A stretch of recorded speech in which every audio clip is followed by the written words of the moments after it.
Bonsoir, bienvenue au Restons In Podcast. Aujourd'hui, j'ai le plaisir de recevoir Lilia Benchaban, une humoriste talentueuse qui maîtrise la scène avec classe. C'est elle qui donne le tempo. Elle n'a pas des rires toutes les 30 secondes comme le veut la pseudo-règle du stand-up. Elle a des rires quand elle le veut et au bon moment. C'est ce qui fait d'elle une queen de l'humour. Aujourd'hui, sur France Inter, elle est en tournée sur toute la France, sauf qu'aujourd'hui, elle est sur Restons In Podcast et je suis très content de la recevoir. Comment tu vas, Lilia ? Merci beaucoup pour l'invitation et franchement, trop belle intro. Bah, je le pense. Et cette phrase que tu viens de dire, je vais la garder. Bah, T'as dit, elle a pas des rires toutes les 30 secondes, elle a des rires quand elle veut. Oh là là, et drop the mic. On peut s'arrêter là. Mais non, mais parce que je le pense vraiment. Franchement, la première fois que je t'ai vu, c'était sur une vidéo YouTube sur Tarmac. On aura l'occasion d'en parler tout à l'heure. Mais j'ai beaucoup aimé ta maîtrise de la scène et ça faisait pas longtemps que t'en faisais. Ça faisait combien de temps à peu près ? Ça faisait 2 ans, je crois, même pas 3 ans. 2 ans ? Ouais, ça faisait 2 ans que j'en faisais. Mais ça, tous, on va en parler. On Ouais. va faire les choses tranquillement. Déjà, j'ai vu que t'es né à Lille. Non, je suis née à Fréjus. Ah ouais ? Fausse, allez, Allez, restons dignes, même si on fait des fautes, des fautes d'information. Ouais. Je suis née à Fréjus, mais je vis à Lille, donc ça porte un peu à confusion. Mais il y a des grosses intox de moi sur Google. Par exemple, il y a Google qui dit que je suis née en 97, alors que je suis née en 96. C'est ce que j'ai vu. Voilà. Donc je suis pas née en 97, je suis née en 96 et je suis pas née à Lille, je suis née à Fréjus. Ok, d'accord. Et qu'est-ce qui t'a amené de Fréjus à Lille, du coup ? En fait, la famille de ma mère est née, du Fréjus à Raphaël, donc du sud de la France. D'accord. Et mon père est du nord. Donc quand ma mère s'est mariée, elle est partie vivre dans le nord. Et donc en vacances, elle a accouché, quoi. Ok. Donc je suis née à Fréjus, mais j'ai vécu toute ma vie dans le nord, pas de Calais. Ok. Et comment c'est Lille ? Franchement, c'est sympathique. C'est sympathique. Bonne ambiance, bon mood, gentille personne. Ouais, bon délire. Gentille personne. Ouais. Mais t'as vécu combien d'années du coup là-bas ? Parce que vu que tu vis encore là-bas, mais à partir de quel âge t'es arrivé à Lille ?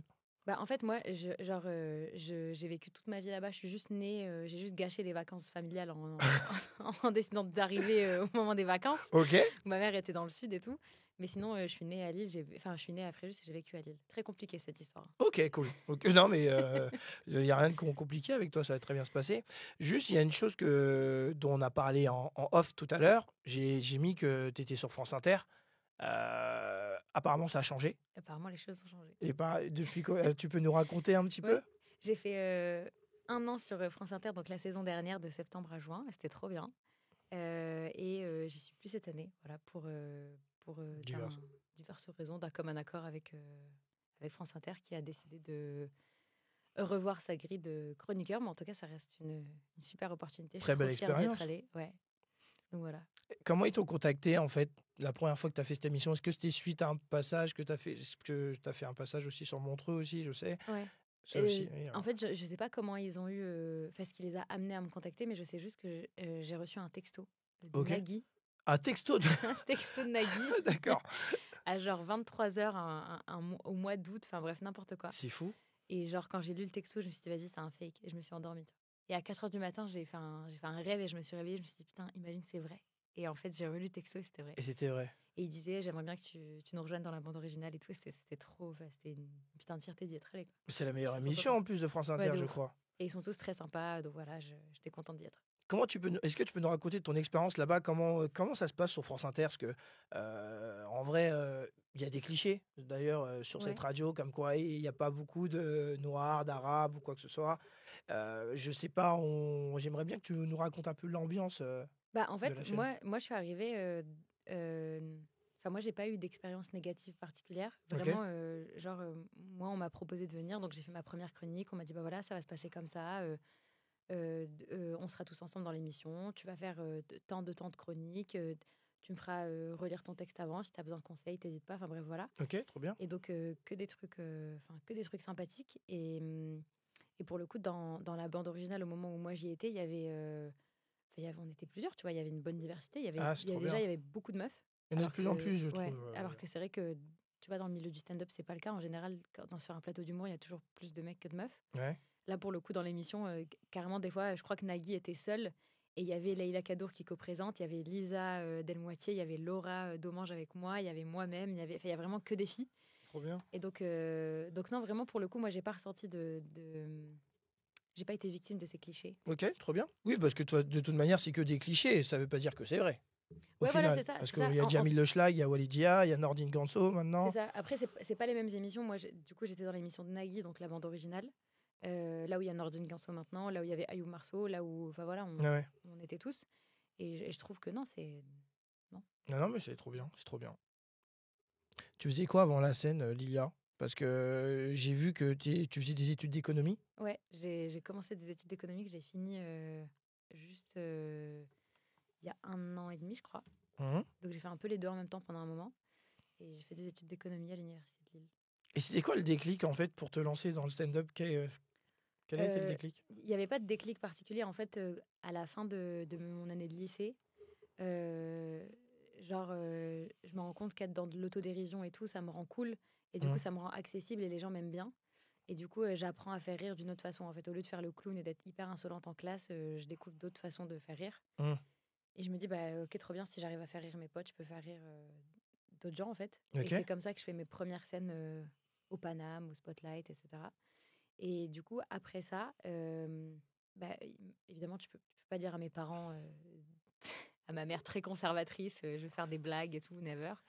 Du coup, elle m'a dit, tu fais des études comme tout le monde. Donc, pour la rassurer, je suis allée à la fac, j'ai fait une licence en droit et cogestion. Et après, il y a eu le Covid. Au moment où le deal, c'était je finis ma licence et je me mets à 100% dans l'humour. D'accord. Il y a eu le Covid, donc j'ai commencé un master à distance. Et puis, j'avais fait 1 an en distanciel. Puis après, il me restait plus qu'1 an. Je me suis dit, vas-y, on va finir parce que j'ai commencé. Et donc, j'ai fini mon master l'année dernière. Et là, ça fait 1 an tout pile que je fais que des blagues. Donc, depuis septembre que dernier. tu vis de ça. Ouais, exactement. C'est trop bien, Mais franchement. sinon, avant ça, c'était études et blagues. Pas que blagues. Très efficace d'ailleurs, parce que je trouve qu'il y a beaucoup de gens qui galèrent, enfin qui prennent beaucoup de temps à se trouver et du coup vivre de ça. Toi, tu as pris ton temps. Ouais, en fait, je crois que j'ai aussi pris mon temps parce que j'ai vu des gens galérer. Moi, vraiment, on m'entendra jamais dire tout pour le stand-up. Genre, j'aime beaucoup ce métier. J'aime beaucoup ce que je fais et tout. C'est un plaisir de me réveiller chaque matin et de faire ça. Mais je sais que c'est un métier qui devient très vite toxique si tu sais pas le gérer. Et ce sera jamais tout pour le stand-up. Ce sera... Enfin voilà, je suis consciente que c'est dur de rester en fait. Même une fois que tu as percé, entre guillemets, comme on aime le dire, c'est hyper dur de durer dans le temps. Enfin voilà.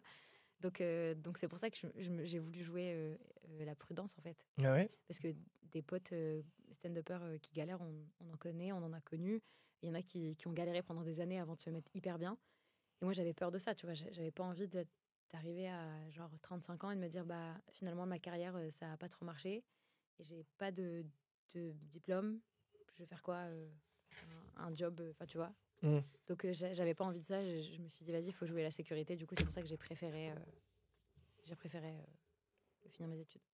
Mais enfin, moi, j'ai vu quand même des choses parce que je sais que j'ai vu sur une vidéo que quand tu joues ton spectacle, t'as pas envie que les gens se disent ah courage, Ouais, de ouf. elle est forte et tout, malgré son handicap. Parce que on va parler d'une chose. Moi, dans mon intro, j'ai pas précisé que j'ai pas senti le besoin de préciser que tu étais albinos et malvoyante. Non, mais c'est vrai parce que pour moi, juste t'écoutes à la radio et j'ai envie de te voir jouer, tu vois. Ouais. Mais comment t'as vécu j'aimerais qu'on parle un peu de ça parce que du coup, comment tu as vécu ton albinisme, ça se dit comme ça, et ta malvoyance depuis ton enfance et comment t'en es arrivé là parce que j'ai vu aussi que tu étais très bien jusqu'à tes 18 ans et à 18 ans, tu as vu un peu la société, comment elle était un peu méchante. C'est ce que... Ouais, en fait, j'ai un côté... j'ai mis longtemps à l'accepter. Et pour accepter, entre guillemets, cette différence dans un monde dans lequel tu grandis avec les réseaux sociaux et tout, parce qu'on a le même âge, toi et moi. J'ai 35 ans. Ok, moi j'ai 27 ans. Je vais avoir 27 ans la semaine Mais prochaine. merci. De rien, je suis désolée. Oh, ça va être un joyeux anniversaire et moi, j'aurai toujours 35 ans. Écoute, c'est dur, chacun ses problèmes. Donc, non, mais genre, j'ai grandi avec les réseaux sociaux, avec Facebook, avec Insta et tout. Donc, c'était hyper compliqué de s'assumer en étant différente.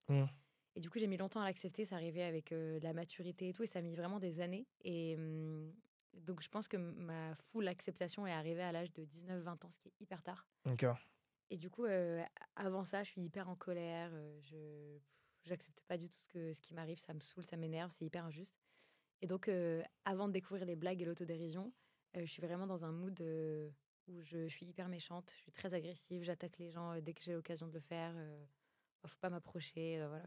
Ah ok, parce que je savais pas ça, parce que du coup, en fait ce que je vois, c'est que tu dis que tu as été élevé comme une enfant normale jusqu'à tes 18 ans, Ouais, et exactement. après ça, tu as été très vite déçue.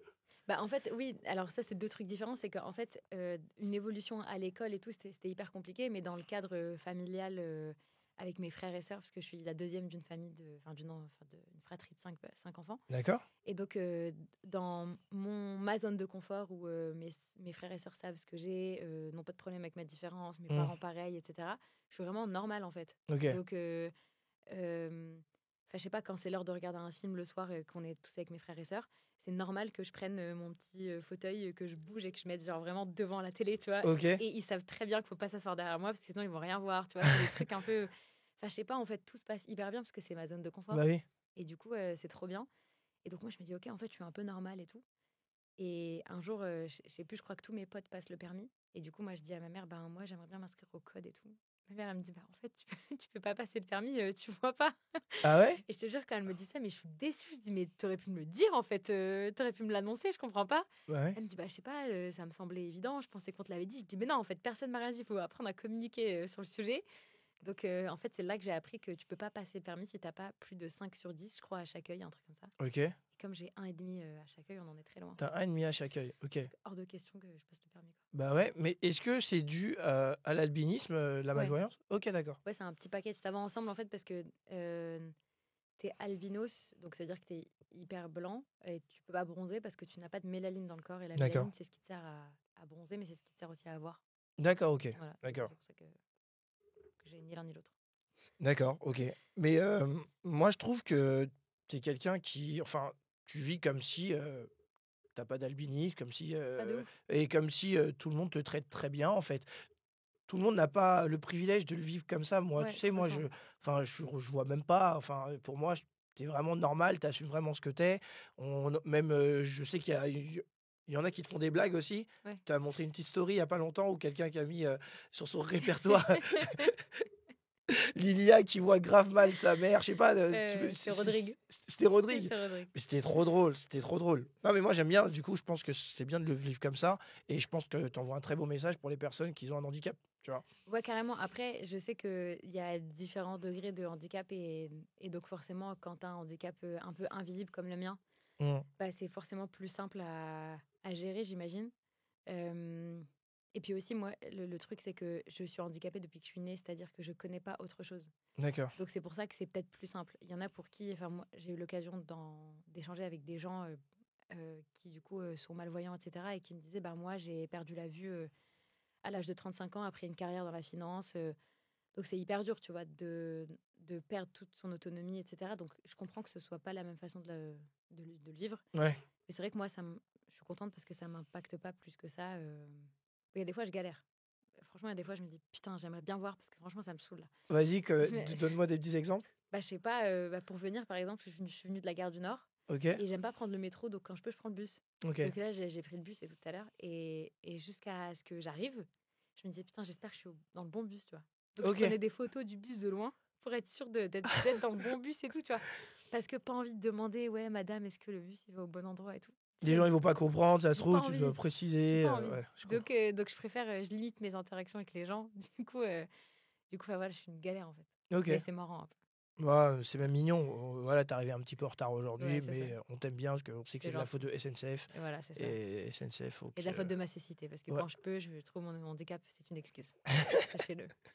Mais d'ailleurs, en parlant de ça, tu te qualifies comme handicapée indépendante, c'est-à-dire même handicapée haut de gamme. Handicapée haut de gamme. Haut de gamme, sans vouloir offenser personne. Non, mais vas-y. Non, bah en vrai, indépendante parce que ça va, tu vois, je m'en sors. J'arrive à me débrouiller, à faire des trucs un peu seule et tout. Et je suis contente. Donc, je suis vraiment, pour le coup, indépendante. Et ça, c'était vraiment un goal dans la vie. C'est que je voulais pas, je voulais pas quand mes potes ont commencé à avoir le permis et tout, je me suis dit, il faut que je trouve une solution pour je sais pas, me débrouiller seule en fait. D'accord, J'avais pas envie de dépendre ni de ma grande sœur, ni de ma petite sœur qui d'ailleurs maintenant a le permis. Ça me faisait trop bizarre. Quand elle l'a passé, elle l'a eu, ça me faisait trop chelou. Félicitations à ta petite sœur. Ouais, congratulations. Et du coup, voilà. Mais ouais, j'avais pas envie de dépendre ni des uns ni des autres. J'avais envie de me débrouiller toute seule parce que, voilà, il y a un côté où vie d'adulte, quoi. T'as envie de Ah bah oui. t'as envie de faire au moment où tu veux le faire. Donc voilà. Et ton spectacle s'appelle Handicapée méchante. Alors pourquoi handicapée méchante et pas handicapée indépendante comme tu ou haut de gamme du coup? Handicapée méchante parce que je suis méchante un peu dans mon spectacle. Ouais. Je dis un peu des trucs. J'ai un humour assez piquant et touchy, donc voilà, c'est pour ça que méchante, parce que je dis D'accord. un peu des atrocités, mais c'est des atrocités mignonnes. Donc voilà, faudrait venir le voir parce que je fais un gros teasing là. Ouais. Je Mais rappelle que tu joues tous les jeudis à 19h30 au Théâtre du Marais. tous les mercredis à 19h30. Ça a changé. Ouais, c'était jeudi, c'était l'année dernière. Tous les mercredis 19h30. Tous les mercredis 19h30 au Théâtre du Marais. Voilà. On le rappellera aussi à la fin, mais en tout cas, son spectacle, je pense qu'il doit être incroyable. Moi, je l'ai pas vu, mais je viendrai le voir très Avec plaisir, rapidement quand tu veux. parce que franchement, ça, je suis très curieux de voir ça. Et méchante en plus. Enfin, Ouais. t'es tellement pas méchante dans la vie. En tout cas, du peu que je te connaisse. C'est marrant parce que j'ai croisé. Enfin, il y a Antoinette Collin, pour ceux qui ne connaissent pas, qui est la directrice artistique du Point Virgule, qui est quelqu'un d'important dans le milieu de l'humour. Et elle est venue voir mon spectacle la semaine dernière. Et elle me disait pourquoi tu dis que t'es méchante alors que t'es tellement douce dans la vie? Je lui ai dit mais parce que je ne suis pas douce, c'est un personnage, Antoinette. Ok, c'est d'accord. juste pour toi. Non, en vrai, j'ai un côté méchant. En fait, je suis. Ça rappelle à ce que tu disais tout à l'heure, côté très agressif, des fois. Ouais, en Ok. fait, j'ai un côté méchant dans le sens où déjà, je suis méchante parce qu'on m'a fait subir un petit peu des trucs quand j'étais plus jeune qui font que je suis méchante, donc genre des moqueries, genre ce genre de trucs. Et du coup, je suis gentille jusqu'à une certaine limite et après, je peux switcher et devenir très méchante, mais je le suis pas gratuitement en fait, je le suis quand j'ai besoin de l'être. D'accord. Donc voilà. En fait, je suis très gentille, mais je sais me défendre, quoi. Ah bah ça, j'en doute pas une Pas seconde. physiquement, hein, les gars, mais Oui, oui, non mais t'as de la répartie, ça. Ça voilà. par contre, j'en doute pas une seconde. Tu as fait un passage sur Tarmac qui a fait des millions de vues. Ouais. Et l'année suivante, si je me trompe pas, tu as fait Montreux, Oui. qui a cumulé des millions de vues aussi. Ouais. Est-ce que tu as ressenti un avant et après Montreux? Alors, sachez qu'il y a peut-être des millions de vues, mais il n'y a toujours pas de millions d'euros, déjà, premièrement. Ouais, Je ça c'est préfère vrai, le c'est dire, important. C'est important de Moi aussi, le noter. d'ailleurs. On les attend. De ouf. Ouais, il y a eu un après, parce que du coup, les gens me connaissent beaucoup par ça. Ouais. Par ces vidéos-là, ça m'a vraiment servi pour un peu faire partie des humoristes dans le paysage français, donc c'était trop cool. Et ça a un peu donné un côté. Ça a servi ma notoriété, entre guillemets, et Ouais. puis de façon positive, parce que pour le coup, Montreux, c'est une belle image, Bah oui. c'est une belle vitrine. Et Tarmac, comme c'était vraiment tout nouveau. Tarmac, c'était très fort aussi. Je pense qu'il y a eu un petit après Tarmac aussi, un peu, non? Ouais, bien sûr, il Ouais. y a eu un après Tarmac, et en fait, il y a eu même un regret de ma part, c'est que je me suis dit, je l'ai peut-être fait un peu tôt. Ok. Parce que la vidéo du Tarmac, je crois qu'elle a fait plus de 8 millions de vues. Ah ouais. Et du coup, après ça, moi, j'avais pas de spectacle. Parce Ok. que du coup, c'était vraiment le début. Ça faisait 2 ans que je faisais ça, donc Ouais. j'avais pas de spectacle, j'avais rien du tout. Et du coup, je me suis dit, punaise, j'ai gagné autant d'abonnés, ça aurait pu clairement être des spectateurs, en fait. Ouais. Et c'est pour ça que j'ai commencé à faire des vidéos sur Internet. C'est à ce moment-là, parce que je me suis dit, bah, vu que les gens s'abonnent à mon compte, il faut que je leur donne un truc. Je Bah peux oui. pas les laisser sans rien, tu vois. Et donc, mon spectacle est venu genre 2 ans après le Tarmac, tu vois. Ok. Donc, ouais, voilà. Mais t'étais très attendu et finalement les gens répondent présent parce que Ouais, t'affiches souvent complet. carrément. Je suis contente. Ça se passe plutôt bien. Les dates de tournée, elles se remplissent très bien. Donc c'est cool. Et c'est encore un spectacle en rodage. Tous les jours, tu connais, hein, on supprime des blagues. Ouais, bah oui. D'ailleurs, Recommence, on taffe, etc. Ouais. J'allais te demander comment tu travailles tes sketchs. Moi, j'ai bien aimé une partie de ton sketch sur Montreux où tu dis votre Joconde, c'est pas ma Joconde. C'est tellement vrai en plus. Tu peux nous raconter un peu ça? Mais c'était une façon en fait d'essayer de. Tu l'as vraiment vécu ça? Tu l'as vraiment vécu? Bah en fait, moi je vois vraiment pas la même chose Ouais, que ouais. les autres en fait. D'accord, Donc ok. moi quand je vais au musée, au bout de 10 minutes, je me fais chier. Parce que D'accord. moi je vois vraiment que des cadres dorés quoi. Et D'accord, ok. au-delà des cadres dorés, je vois des mélanges de couleurs et tout, mais je peux pas rester 4 heures sur un tableau et dire ah, c'est vrai s'il a mis sa tête comme ça, c'est parce que bah, voilà quoi. Ok, d'accord. Donc ça perd un peu le charme du truc, mais c'était une façon d'expliquer aux gens qu'en fait, parce que les gens souvent se posent la question, ils disent mais attends, je comprends pas parce que tu dis que t'es malvoyante, que t'as 1 sur 10 d'acuité, mais en même temps t'es hyper indépendante, enfin je comprends pas. Et du coup moi j'essaie de leur expliquer du mieux que je peux en leur disant en fait je vois, mais jusqu'à une certaine limite. Bah oui.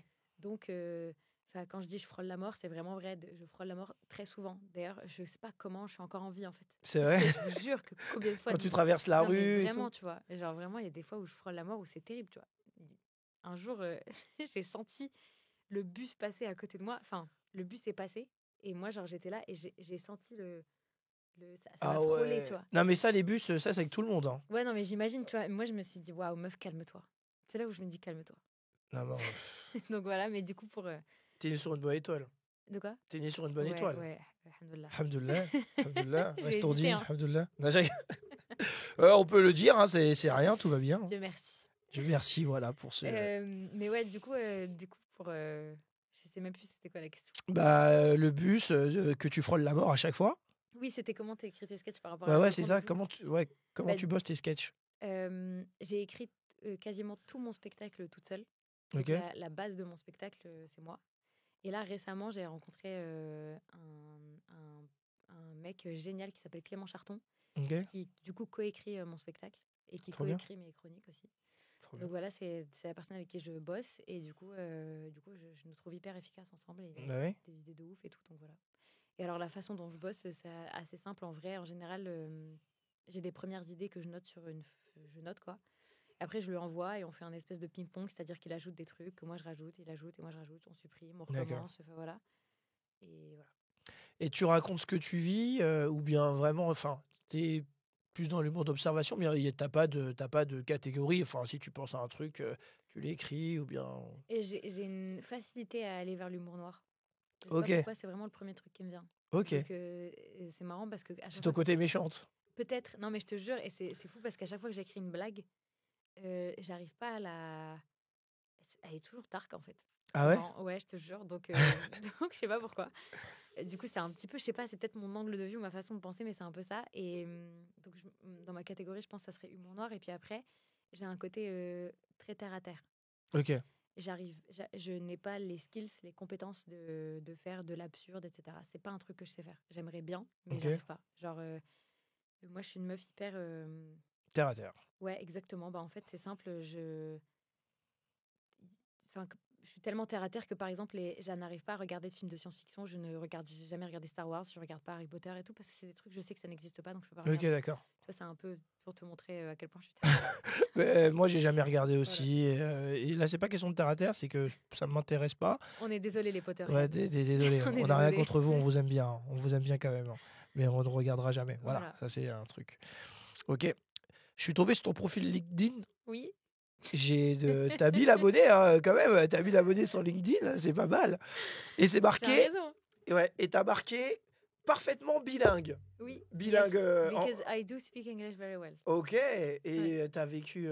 Enfin, t'es parti vivre en Angleterre, au States à un moment ou... Presque au States. Presque. Je suis partie au Qatar. C'est juste à côté, les voisins. C'est presque les States. Voilà, c'est un peu. En fait, j'ai été fille au père. Ok. Alors, désolé, je ne sais pas ce que c'est. Alors, fille au père, en gros, c'est genre. Tu deviens une nounou. Donc, le deal, c'est qu'en fait, tu vas vivre dans un autre pays et tu t'occupes des enfants. Donc, tu es un petit peu une babysitter. Et en fait, en échange, tu es nourrie, logée, blanchie par la famille. Ok, trop bien. Donc, moi, c'est ce qui s'est passé. J'étais du coup fille au père. Donc, je suis partie au Qatar. C'est il y a combien de temps, ça? C'était il y a longtemps, mais je ne sais plus combien de temps. J'arrive plus à me souvenir. C'était un vieux moment. J'avais 20 ans, 21 ans. Ok. Voilà, ouais, c'était entre... En fait, c'était entre deux où j'avais redoublé. Du coup, j'avais un semestre complètement rien à faire parce que j'avais validé mes matières déjà au lycée, à la fac. Et en même temps, j'étais pas dans le mood de l'humour de ouf parce que c'était le début. Et du coup, au départ, c'était un peu un hobby. C'était pas vraiment une carrière, tu vois, que je voulais faire. Et donc, c'était vraiment avant le tarmac, avant tout ça. Et du coup, j'ai fait 1 an là-bas et j'ai appris à parler anglais. Donc, je parle un peu anglais avec un accent pakistanais, je m'en excuse. Ok, voilà, c'est déjà ça. Il y a des fois où je peux rouler des airs, tu vois, un peu sans le faire exprès. Mais voilà. Donc, et je suis parfaitement bilingue. C'est trop bien. Donc, du coup, est-ce que tu as déjà pensé à jouer en anglais Je l'ai fait une fois. Tu l'as fait une fois? Ouais, je l'ai fait une fois en anglais et franchement, c'était cool. C'était cool? Ouais, du coup, tu pourrais partir en tournée. Je pourrais partir en tournée internationale, mais ça nécessiterait, je pense, beaucoup plus de préparation que ce qu'on croit parce que, en fait, il y a des blagues implicites qu'on fait en français grâce à notre vocabulaire qu'on pourrait pas traduire de mot pour mot. Et inversement, tu vois. Donc, voilà. Ok. Mais je pense que si un jour je me chauffe. Bah, je te le souhaite. Je te le souhaite. Moi, je pourrais pas faire ta première partie parce que, franchement, même français, j'ai un peu de mal. Mais, Inch'Allah. T'es produit, toi, ou pas? Ouais. T'as le droit de dire le nom? Oui, bien sûr. Je suis produite par 20h40 Productions. Ok. Voilà. Production lilloise. Ok, trop bien. Donc voilà. se passe très bien. Ça fait 1 an aussi? Ça fait 1 an et demi. Ok, Voilà. d'accord. Ça fait 1 an et demi et ça se passe très bien. C'est important de trouver un bon producteur qui t'accompagne, parce que il y a beaucoup de producteurs qui peuvent nous approcher et t'as pas envie de faire partie d'une meute, genre en fait qui te traite comme plein de personnes. Je pense que quand tu veux produire quelqu'un, faut vraiment l'accompagner dans la durée. Faut pas juste que ce soit un nom que tu produis. Et je pense que toi, tu as trouvé ce producteur-là qui t'accompagne vraiment et Moi, je crois qui te met en avant. je crois qu'aujourd'hui, en fait, être produite entre guillemets, enfin produit entre guillemets, en fait, c'est bien si tu en as besoin, mais tu peux clairement te débrouiller seul. C'est Oui. vraiment plus une fin en soi parce que j'ai l'impression que les rôles se sont un peu inversés. Mm. Pour les gens qui comprennent pas ce qu'on est en train de dire, en fait, la production, c'est-à-dire, je sais pas comment l'expliquer, mais en fait, attends. Tu vas trouver, je sens. Comment peut-on expliquer la production? En gros, genre, c'est de dire un producteur, c'est une personne qui va un peu lancer ta carrière, qui va croire en toi, qui va investir en toi et qui va t'aider à lancer ta carrière, donc qui va t'aider à construire un spectacle, etc. etc. Et c'est vrai qu'aujourd'hui, grâce aux réseaux sociaux, du coup, c'est nous qui avons un peu plus le pouvoir. Bah oui. Parce que du coup, comme on crée notre spectacle un peu nous-mêmes, comme on crée notre audience et notre notoriété un peu tout seul, on peut facilement se suffire à nous-mêmes. Mais moi, je suis une meuf très désorganisée dans la vie, administrativement parlant. D'accord, ok. Je ne sais pas gérer mon agenda, je sais pas faire tout ça. Ok. Et donc, je me suis dit, je peux pas me mettre en mode autoproduction parce que j'ai besoin que quelqu'un m'apprenne les trucs, en fait. Quelqu'un qui t'accompagne. Voilà. Et du coup, la production, c'est ce qui me gère mes dates de tournée, ce genre de trucs. Donc, ils organisent des dates de tournée, qui fait la com du spectacle, etc. C'est eux qui s'en occupent, ils le font très bien. Et ça me va très bien. Je pense qu'il y a de moins en moins de producteurs qui viennent en ayant confiance en toi, tu pars de rien et ils ont confiance en toi, qui t'accompagnent. Je pense que maintenant, c'est ça le problème. C'est pour ça que les artistes, maintenant, ils veulent s'autoproduire. Parce que les producteurs, ils arrivent quand on a déjà une communauté, on sait qu'on peut remplir notre salle. C'est pour ça qu'on a de moins en moins cette envie d'être produit. Mais je pense que administrativement, et je comprends parfaitement ce que tu me dis parce qu'il y a beaucoup de paperasse quand tu es autoproduit. Et je pense que tu as pris une bonne décision en vrai. Non, mais moi, je savais que j'allais galérer. Je me connais, tu vois. Je me suis dit, je me laisse 3 mois, on va l'URSSAF, elle va m'appeler, elle va me dire, meuf, on ferme ton entreprise. En fait, je sais pas ce que t'as foutu, mais c'est sans nous, en fait. Donc non, moi, je me suis fait radier 15 fois du Pôle emploi tellement je sais pas, j'oublie qu'il faut s'actualiser, okay. N'importe quoi. Donc voilà, c'est pour ça que je me suis dit, il faut que quelqu'un m'encadre. Okay. Et donc, c'était bien que quelqu'un le fasse et on s'est bien trouvé, entre guillemets. Okay. Et du coup, voilà, mais après, c'est vrai que c'est un milieu un peu... Ouais, c'est dur, tu vois. Il faut savoir faire confiance à des gens. En même temps, tu peux pas faire confiance à tout le monde. C'est ça. Voilà. Donc, moi, j'ai un côté où je vais avec le flow. Ça marche, c'est bien. Ça marche pas, j'aurais appris de mon erreur, quoi. Ok. C'est tout. Il y a un contrat, c'est sur 2 ans, 3 ans? On a un contrat sur 3 ans. Ok, d'accord. Ok. Voilà. Bah écoute, je te souhaite le meilleur avec ta production, en tout cas. On embrasse Bruno, le producteur. On t'embrasse, Bruno. Voilà, je m'appelle Brahms, au cas où. Je cherche un nouvel artiste. Voilà, au cas où. Quelle relation tu as avec ta famille depuis que tu t'es... Enfin, parce que j'ai plusieurs questions par rapport à ça, parce que j'aimerais savoir comment tu as annoncé à ta famille que tu voulais te lancer sur scène. Ok. Alors, c'est simple, je leur ai pas dit. Ah, voilà. Ok, d'accord. Moi, j'ai commencé, mes premières scènes donc, au Paname et tout, en scred. Pendant 1 an, je l'ai dit à personne. Ok. Je l'ai dit à personne, je le gardais pour moi et tout. Du coup, ce qui était bien, c'est que j'ai une tante qui vit à Paris.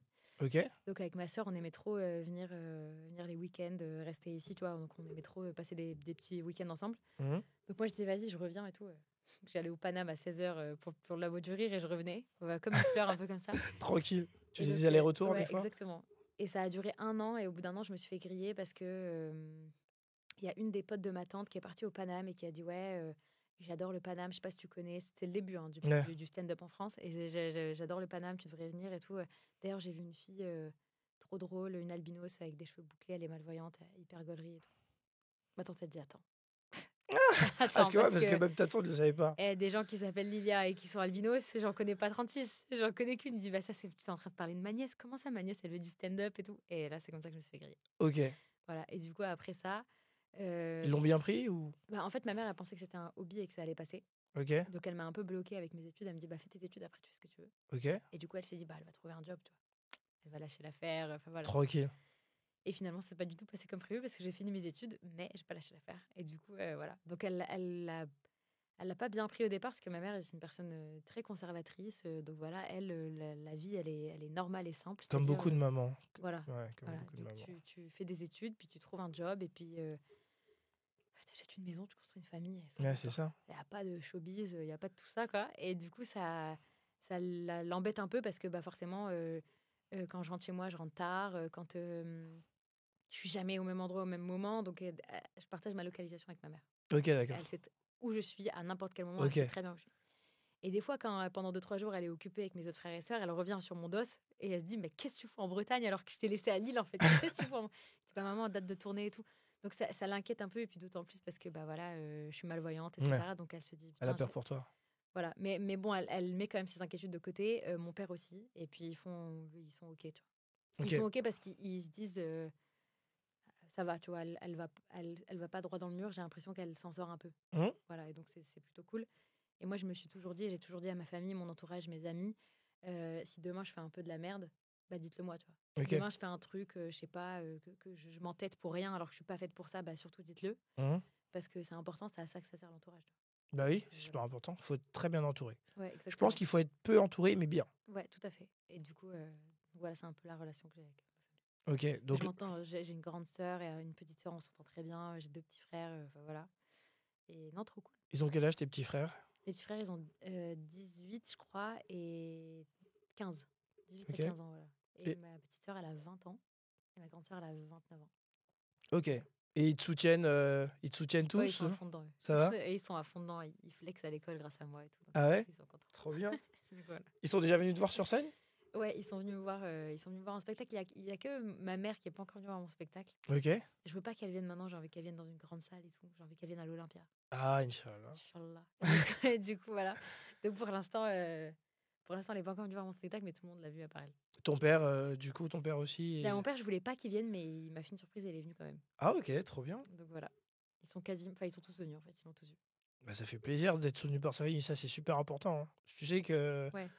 bah moi en tout cas, ma mère, je sais que moi elle me voyait en mode banquier, en mode Bien sûr. costume. Ouais. Elle pensait que j'avais vraiment un gros poste. J'étais banquier, hein, c'est tranquille. Hein. Ouais. Mais quand je lui ai dit que je quittais la banque, bah c'est vrai que voilà, c'est les parents, bah ils ont quitté le pays, ils ont charbonné et tout. Ouais, bien sûr. Donc ils ont pas ce truc où ils se disent, enfin comme ça c'est un travail de prendre du plaisir. Enfin beaucoup de gens pensent que travailler c'est forcément charbonner, Après, souffrir. Franchement, les gars, vraiment on souffre. Moi je vous le dis. Moi, On souffre de ouf. Moi, c'est un vrai travail et je m'en rendais pas compte avant de le faire vraiment. Mais ouais. Parce que c'est un vrai travail et il y a un côté où on fait pas la même chose tous les jours. Je vais pas me dédouaner, hein, on kiffe ce qu'on fait, il y a pas de problème. Et franchement, à choisir, évidemment que je préfère être humoriste que fonctionnaire, comme j'aurais pu devenir chef de projet. Mais enfin, c'est quand même un vrai job. Il y en a qui ont tendance à penser que c'est pas le cas. Mais ils pensent que c'est un hobby et ce que les gens comprennent pas, c'est qu'on kiffe ce qu'on fait dès qu'on monte sur scène. Mais avant ça, il y a tellement de choses. Exactement. Et déjà, il y a des ascenseurs émotionnels terribles. Déjà. Des montées, des descentes, des remises en question quotidiennes. Des déceptions. Je sais pas quoi. Ouais, voilà, exactement. Des déceptions, des remises en question. T'écris des sketchs, tu les testes, ça marche pas tout de suite. Tu dois les retester. Des fois, c'est juste un mot, une phrase, mais tu sais pas quel mot, quelle phrase pour enlever. Les gens, malheureusement, des fois autour de toi, bah, comme les gens ne voient pas que c'est un vrai travail et que du coup, on n'est pas en lumière tout de suite. Bah, ils sont pas trop d'accord avec ça, tu sais, ils essayent de nous faire comprendre que ouais, bah, tu devrais te remettre à un taf normal. Et ça, on l'entend, on le voit, on va pas forcément réagir, on le voit et quand même, ça nous fait quelque chose quand même, tu vois. Mais on est obligé d'avancer, donc mentalement, physiquement, c'est très dur. Je dirais même que c'est aussi dur qu'un travail parce que on réfléchit 24 heures sur 24. Bah, c'est ça, et puis en plus, on n'a pas de pérennité d'emploi, tu vois. Voilà, c'est ça. Tu vas Enfin, on ne sait pas ce qui va se passer demain, quoi. Soit ça peut très bien marcher, mais jusqu'à quand? Soit ça peut être très très long. Voilà quoi. Mais d'où l'intérêt d'avoir un backup plan. Je pense que tu retourneras à la banque si jamais. Voilà. Bah, pareil de mon côté. Hein. Non, mais ouais, non, parce que c'est vrai, il y a beaucoup de gens qui commencent l'humour très jeunes. Du coup, ils n'ont pas d'expérience avant. Et après, bah, soit ça passe, soit ça casse. Je sais pas c'est quoi le mieux. Moi, je pense que chacun son histoire, mais Ouais, je regrette pas trop d'avoir travaillé avant pour me rendre compte que j'ai plus envie de faire un taf comme je le faisais, tu vois. Moi, je suis d'accord avec toi. Après, ouais, je crois que j'ai un côté hyper ancienne école et hyper stressante, donc j'ai besoin de me dire, me rassurer en me disant que j'ai un, un plan B, tu vois, au cas Ouais, où. bien sûr. Parce que, parce que on prend toujours le schéma inverse qui dit, bah voilà, on en avait marre d'un job classique, donc on s'est mis à faire ça. Mais si ça se trouve, moi, dans 10 ans, j'en aurais marre, tu vois. Ouais, Et je dirais, bah, j'adore ce que je fais, mais c'est peut-être trop de pression, c'est peut-être trop de. Et c'est pour ça que je dis encore une fois, pas tout pour le stand-up. Bah oui. Donc voilà, moi, c'est ce côté-là, en fait, où je me dis, j'explore des horizons et puis après, tout doucement, je vois ce qui se passe. Donc c'est sûr que quand tu lâches tout, que tu as. Enfin, par exemple, je sais pas, le premier qui vient en tête, c'est Kevin Osgood, Ouais. que tu connais, Ouais, je connais. qui a commencé l'humour à 15 ans. Et là, tu sais, genre, on se croise dans les C'est un trucs. ancien, genre. Voilà. Et je le croise au Comedy Club et c'est pas moi, j'ai 21 ans et tout, j'ai envie de le frapper. Je suis trop jalouse. Je suis trop jalouse de sa jeunesse. Je t'aime, Kevin. Non, mais On genre, t'aime, Kevin. tu vois, c'est un côté. Et moi, je me dis, putain, quelle force. 15 ans, le mec, il a pas eu peur d'aller confronter des adultes et de se dire, vas-y, tu sais quoi, je vais le faire. Parce qu'en fait, on s'en rend pas compte, mais quand on fait un plateau de stand-up, il n'y a pas d'âge, en fait. On n'est pas trié Bah par oui. âge, donc il n'y a pas de niveau non plus. C'est vraiment genre. Tu peux Enfin, il y a un niveau, mais il n'y a pas d'âge. Donc tu peux clairement te retrouver avec des gens. Toi, Plus t'en as jeune. 15, il y en a qui ont 35, il y en a qui ont 42, il y en a qui ont 22. Enfin, tu vois, c'est un truc, c'est ça qui est fou. Il y en a, ils ont 22 ans et Ouais, c'est ils ont ça. fait de la scène depuis 6 ans. Toi, t'as 35, ça fait 2 ans que t'en fais. Ouais, Donc, c'est ça. c'est des petits jeunes qui te donnent des Et conseils. c'est génial. Moi, j'aime trop c'est- trop. En fait, c'est ça que j'aime beaucoup, c'est qu'il n'y a pas de hiérarchie. Ouais, et ça, c'est Et cool. ça, c'est génial, tu vois. Chacun apprend sa petite expérience. On n'a pas du tout les mêmes parcours. Et pourtant, on finit un peu au même endroit. On a un peu les mêmes goals, mais on n'a pas les mêmes façons d'y arriver. Enfin, c'est un peu, tu vois. Et moi, c'est ça que j'aime trop, par exemple. J'aime trop croiser des humoristes qui n'ont pas les mêmes plans de carrière. Il y a beaucoup d'humoristes qui font du stand-up aujourd'hui parce que c'est un tremplin pour faire autre chose. Ouais, Il y en a beaucoup qui veulent devenir acteurs, c'est ça. journalistes. Enfin, tu vois, c'est un peu. Et Voilà. dans les médias. Exactement. Et il y en a d'autres, au contraire, qui veulent faire ça toute leur vie, quoi. Ça dépend. Ouais, qui sont vraiment passionnés et tout. Ouais, c'est ça, du coup, c'est un peu. Mais j'aime bien cette pluralité de. Il y a de Je sais la pas. place pour tout le monde, c'est ça qui est bien. Ouais, Et, exactement. et tu peux tu peux commencer le stand-up et ça peut t'emmener en télé, au cinéma, à la radio, plus facilement. Ouais, exact. Bah, après, je crois qu'il y a. De toute façon, aujourd'hui, en 2023, il n'y a pas d'école. Genre, Ouais. je crois que. Il n'y a plus de parcours classique puisqu'il n'y a plus de règles, en fait. Bah oui. On a tellement tout bouleversé avec notre façon de faire et tout que je crois qu'on a pu. Mais c'est trop bien. C'est que du coup, ça laisse la chance à tout le monde. Les gens n'ont plus peur en fait de tout quitter. Je trouve que plus les années passent, les gens n'ont plus peur de tout quitter. L'argent, ils mettent un peu. Enfin, ils ont moins de pression de l'argent, je trouve. Et je pense que les gens se disent, ouais, j'ai qu'une vie et j'ai envie de faire un truc où quand je me lève, bah, j'ai pas l'impression de travailler, même si c'est un travail, mais j'ai pas cette impression-là. J'ai pas l'impression de subir en fait. Bah, je pense aussi il y a l'importance de la santé mentale. On n'en a jamais entendu parler autant qu'aujourd'hui, tu vois. Voilà. Et je pense que c'est pour ça que les gens se rendent compte en fait que c'est hyper important de, je vais pas dire de gâcher sa vie, mais c'est hyper important de pas se dire, bah voilà, j'ai 30 ans de carrière dans la même boîte, Mmh. j'ai un crédit, j'ai acheté une maison et tout. Il y en a qui kiffent et c'est très bien, tu vois. Ah C'est oui. cool d'avoir ce schéma de vie-là. Ouais, c'est le schéma de vie de mes parents, c'est le schéma de vie de beaucoup de gens dans ma famille et ça leur va très bien, tu vois. Mmh. Mais c'est vrai qu'il y en a beaucoup qui aujourd'hui se disent j'ai pas envie en fait d'être dans un environnement toxique, euh, dans un milieu dans lequel je suis pas à l'aise, je suis pas à ma place, j'ai pas envie de bosser dans cette boîte, je me casse, enfin voilà. Ouais. Et ça j'ai l'impression que c'est vraiment ma génération, la génération Z où on a le côté. Excuse-moi de me la péter parce que Non, je suis non, la mais, Gen Z. Hein. non, non, mais tu veux. Mais genre on a vraiment, en fait on a plus de facilité à quitter ces environnements toxiques et à se dire bah je fais les choses avec. En fait j'ai l'impression on est quand même accroché à nos valeurs. Ouais. Et du coup, quand ça nous convient pas, on se casse en fait. C'est ça. Moi, c'est ce C'est un peu que, une en tout force. cas, c'est ce que j'ai fait. Je sais pas si je suis de la génération Z ou pas, mais. Bon, pour l'avoir fait, je Oh. peux te considérer de la génération Z uniquement pour ce podcast. Ah bah merci, je te check. Merci Voilà. beaucoup. T'es au top. Bon, on arrive bientôt vers la fin du podcast. J'aimerais juste. J'ai vu aussi sur une vidéo que tu te souviens pas toujours des prénoms des gens. Ouais, de ouf. Ça veut dire que dans le milieu du stand-up, est-ce que ouf. comment tu débrouilles? Eh, ça va toi? Je suis en galère. Ça va, J'en frérot? ai marre. Je ne retiens jamais le prénom des gens. Genre, il y a des fois, des gens peuvent me répéter ouais, je m'appelle Julie. Je vais les appeler Julia en fait. À chaque fois, il y a une fille, pendant 3 semaines, on bosse ensemble sur un truc et elle me dit bah sinon, moi je m'appelle Julie, mais il n'y a pas de souci. Pas de souci. Je dis je suis désolée. Et le message d'après, je dis bonjour Julia et tout. Je dis mais putain, tu veux pas comprendre que je m'appelle pas Julia, c'est terrible. Et j'ai un côté vraiment, mon cerveau est comme ça. Et du coup, pour retenir les gens, moi, je retiens les gens à leur voix. Et donc, voilà, je retiens les gens à leur voix. Et aussi, du coup, dans le stand-up, je vais retenir les gens avec leurs blagues. Ok. Donc, par exemple, je sais pas, j'arrive à savoir Rodrigue, dont on a parlé tout à l'heure, qui m'a surnommé meuf qui voit rien, je sais pas comment il m'a surnommé dans son répertoire. Je sais que lui, c'est un ancien banquier qui parle de ça, par exemple. Édouard Deloignon, je sais que c'est un mec hyper grand qui bouge 40 millions de fois sur scène, donc hyper actif et tout, donc je sais de quoi il parle. Ok. Ça dépend en fait des humoristes. Je me souviens un peu de leur nom comme ça.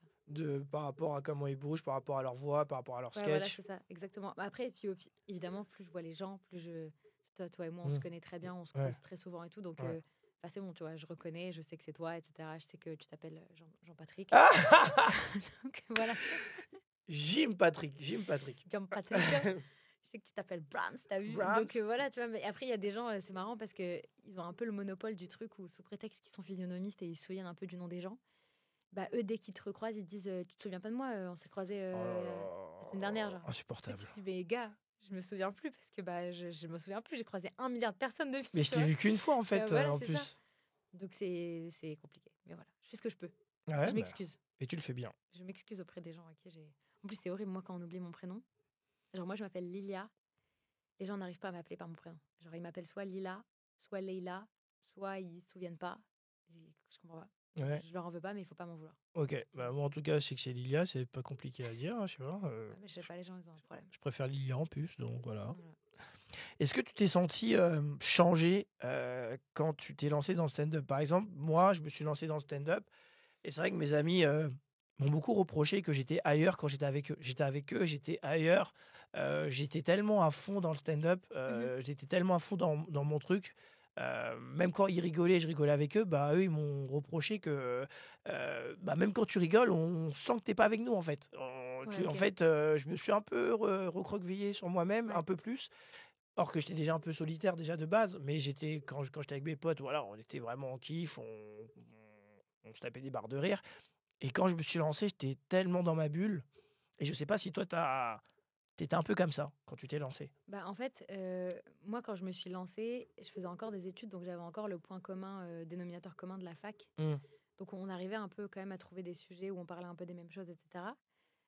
Et c'est après, ça m'est arrivé une fois où j'étais avec mes potes. Et en fait, il faut savoir que mes potes ont tous un métier classique. Donc, ils sont tous cadres dynamiques dans un cabinet de conseil. Enfin, voilà. KPMG, tout ça. Donc, c'est vrai que des fois, je me suis retrouvée un peu en retrait parce que mes potes, elles avaient des discussions que moi, je ne pouvais pas avoir parce que forcément, on ne faisait pas la même chose. Et du coup, des fois, je me suis un peu perdue dans mes pensées, mais ça m'est arrivé une fois où je suivais rien de ce qui se passait. Et je me suis dit, meuf, remets-toi dans la conf parce que c'est des gens à qui tu tiens, donc c'est important de s'intéresser à eux. Et eux, ils s'intéresseront à toi, tu vois. Donc j'essaie vraiment de rester concentrée quand je suis avec mes potes. Après, évidemment, comme on vit plein de trucs, on fait plein de choses ensemble et tout, on essaie de ne pas parler de taf quand on est ensemble, on parle de plein d'autres trucs. Et donc, c'est cool parce qu'on y arrive. Mais c'est vrai que des fois, forcément, quand tu fais pas les mêmes choses que les autres, t'as pas les mêmes discussions et c'est normal. Bien sûr.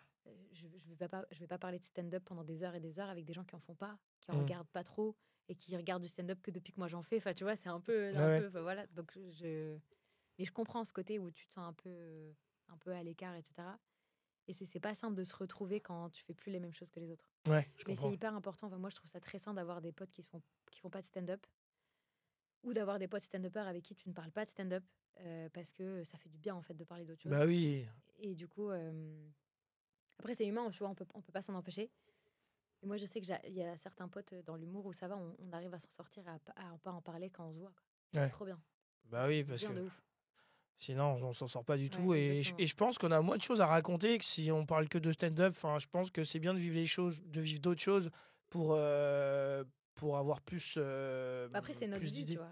Ouais. C'est un peu notre vie. C'est-à-dire que moi, quand on me dit il se passe quoi dans ta vie, raconte ta vie, il se passe la même chose. En fait. Ouais, spectacle. Je me lève le matin, je sais pas, j'habite à Lille, donc je vais aller à Paris. Le soir, je vais jouer, il faut faire la promo pour mon spectacle. Je vais aller là, je vais tourner une vidéo, je vais faire ci.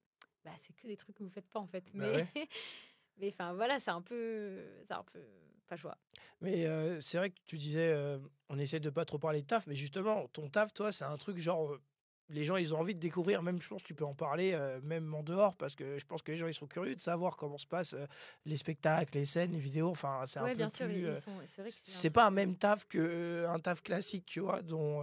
Ouais, bien sûr. Bah après, c'est bien, tu vois, parce que les gens ont envie d'en parler. Donc, quand je sens que je les fais pas chier avec mon histoire, je peux leur raconter, tu vois. Mais quand ça devient trop technique, j'en parle pas, tu vois. Normal. Je sais pas, il m'arrive un truc avec des gens du stand-up, etc. Par exemple, je vais t'en parler à toi, je vais te citer le nom, tu vois. Je vais te dire, bah, il s'est passé ça avec un tel, de lui, tu vois. Avec mes potes, je vais aller à l'essentiel. Parce que du coup, ils savent pas qui est un tel, qui fait ci, qui fait ça. Donc, c'est un peu différent, en fait. Mais c'est vrai qu'il y a ce côté un peu fascination. Les gens, ils se disent, waouh, c'est un métier de ouf, vas-y, raconte. Mais grave. Bah non, en fait, il se passe la même chose, les gars. Désolée de vous décevoir. On pourrait pas faire ça à la banque. Ouais, alors vas-y, t'as fait combien de dossiers crédits et tout. Il y a eu des TVA ou pas? Mais non. T'as réussi à avoir ce client, putain, bien. Il s'appelle comment? Hervé Renard. Waouh. Non, mais après, je pense que les gens qui bossent dans la même boîte doivent avoir ces discussions-là, tu vois. Mais c'est vrai qu'après, je pense aussi que ça vient avec la maturité, ça vient avec l'âge, quand tu fais d'autres trucs. Par exemple, moi, je sais qu'avec mes copines, on a plein de sujets de conversation différents parce que, je sais pas, on organise des trucs. Par exemple, on aime trop voyager ensemble. On est 5 et on aime trop voyager ensemble. Et du coup, on a tous une personnalité hyper différente, mais on se complète beaucoup. Et je trouve ça trop bien. Et du coup, là, on est en train d'organiser notre petit voyage du mois d'avril. Chacun prend ses congés. Enfin, c'est trop marrant. Okay.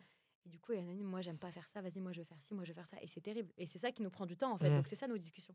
Et vous savez pas encore, vous allez partir, du coup? On part en Corée, normalement. Corée du Sud. Voilà. Ok. Trop bien, tu nous raconteras. Je vous raconterai. Hein, t'auras des choses à raconter? Attendez, si ça se fait. Parce que, attention, vous savez, vous et moi, on sait qu'en général, les projets de vacances entre potes sont voués à l'échec, on le sait.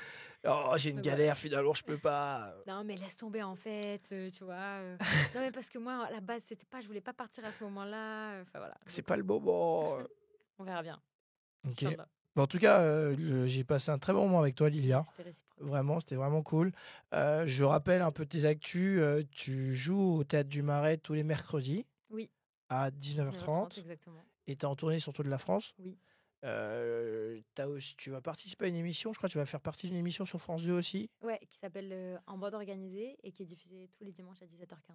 Ok, tu peux nous raconter un peu dans les grandes lignes? Ouais, c'est une émission qui est présentée par Alex Vizorek et Philippe Cavrivière. Ok, trop bien. Et du coup, c'est un espèce de talk show un peu à l'américaine où ils reçoivent un invité et du coup, ils parlent un peu de plein de choses. Ils font des blagues, évidemment, parce qu'ils sont très drôles tous les deux. Et ils parlent donc d'actu, etc., etc. Et moi, j'interviens un peu en milieu d'émission pour faire une petite chronique. Ah bah trop bien. Donc voilà. Bah félicitations et on sera au rendez-vous les dimanches à 17h45. N'hésitez pas. Alors moi, juste avant de finir le podcast, je demande toujours à la personne de nous raconter un moment gênant où elle a dû rester digne. Est-ce que tu peux nous raconter un moment gênant où tu as dû rester digne en toutes circonstances? Attends, je réfléchis à une anecdote. En fait, je veux pas te raconter une anecdote que j'ai déjà racontée dans notre podcast parce que je me dis les gens qui me réécoutent ils vont se dire ah, c'est bon, elle me saoule. Mais non, t'inquiète. Du coup, qu'est-ce que je pourrais te raconter? Attends, je réfléchis. T'inquiète, prends ton temps. De toute façon, tu cuts au montage, tu fais un montage? Pas forcément, mais je peux faire une petite musique pendant que tu réfléchis. De la musique de la SACD, de la comment ça s'appelle la musique là? La musique, pas du Pôle emploi, mais ah oui, mais il faut que je la trouve. Ouais, mais sur Apple, comment je vais trouver? Si je tape Pôle emploi, ils vont même pas me la trouver, je pense. Une anecdote gênante, putain. Ah si, j'en ai une. Allez. J'en ai une à te raconter, vraiment, elle est gênante. Et je me tape la honte. Je t'explique. L'année dernière, je suis partie au Maroc pour de l'humour. Donc, on est parti faire des blagues et tout à Marrakech, Casablanca, etc. Ok. Et du coup, moi, j'avais mon vol au départ de Charles de Gaulle. Donc, j'arrive et tout au terminal. Je suis déterre et tout. Je fais la queue. Je donne mon passeport. Et la meuf, elle me dit, vous n'avez pas de visa? Je sais pas pourquoi faire. J'ai un passeport français, je vais au Maroc. Elle me dit, vous êtes sur le comptoir de Air Algérie, madame. Le Maroc, Royal Air Maroc, c'est de l'autre côté. La honte. Et la meuf, elle était vénère parce que je m'étais trompée. Tu vois. Je dis non, mais je suis algérienne, en fait, vous inquiétez pas, je suis juste désolée et tout. Elle était choquée, tu vois. Et je me suis tapé la honte et ça m'a gênée de bout. Donc voilà, c'était un petit moment gênant. Mais je suis restée digne parce que je dis, en fait, je vois pas. Toujours rester digne, toujours rester digne. Bah merci Lilia pour ce petit moment, c'était vraiment agréable et je te souhaite plein de bonnes choses. Toi aussi, c'est réciproque et j'espère. De toute façon, on se croise et bonne continuation. Bah merci, tu le mérites amplement. Et puis n'hésitez pas à aller donner de la force à Brahms. Et à Lilia également. Merci beaucoup. bonne journée, bonne soirée, voilà, en fonction de l'heure à laquelle vous écoutez le podcast.